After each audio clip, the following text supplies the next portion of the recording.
A series of creative activations took place each day in the last week of October in Parliament Square, culminating in a showcase of support, the bow, at the end of the week.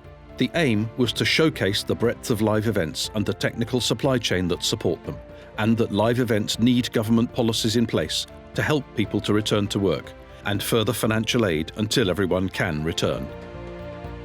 We're the first industry really to close, and we're probably the last to open. And so it's not looking for special treatment, it's just looking for the same treatment as everyone else for these freelancers, for other people in other jobs. All of our work has been taken away, all of our performance opportunities have been taken away, and that is devastating as a person and as a professional. The arts and creative industries is not a joke, and it's not some glorified hobby, and we need support, not just financially, but just to be taken seriously. Since the COVID regulations came into place, we haven't had any shows, we haven't been able to work, and basically comedians are a part of the group that is completely ignored by the government. The government have been really, really generous to the institutions and to the buildings, but the people who work inside them, the freelancers, have had no support. Those buildings will continue to be empty unless we can get back inside of them, but we need their help and we need them to acknowledge that this is a living, this is a viable industry, and we all need to work together. It's been a very difficult and challenging time. There has been some help from the government and from other institutions, which has been fantastic.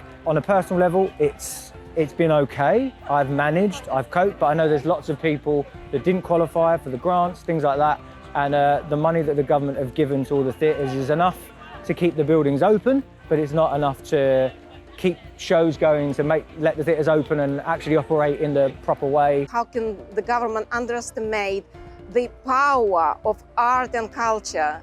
The theatres are not open all these months, but pubs are.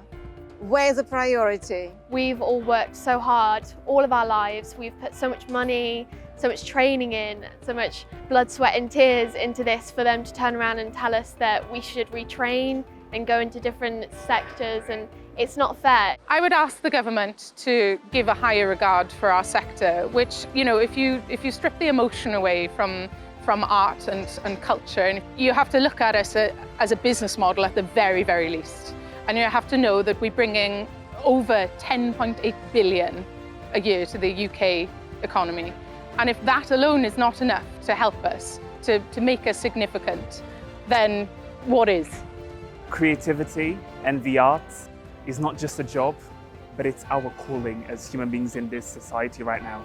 We are at a point right now where we all rely on the arts to better our mental health. We all rely on the arts to make ourselves feel better. And we all rely on the arts to change the world. The arts are incredibly valuable to the UK economy. Opera brings in billions each year. Freelancers, the ones who tend to fall through the gap. Everyone who was here earlier are all incredibly trained, skilled, world-beating at what they do. We were here as a sort of act of solidarity, but also as an act of resolute demonstration that we still exist. We need to stop underestimating the arts. I urge the government to take a step back, to listen to what the young people are saying and give us the funding that we deserve.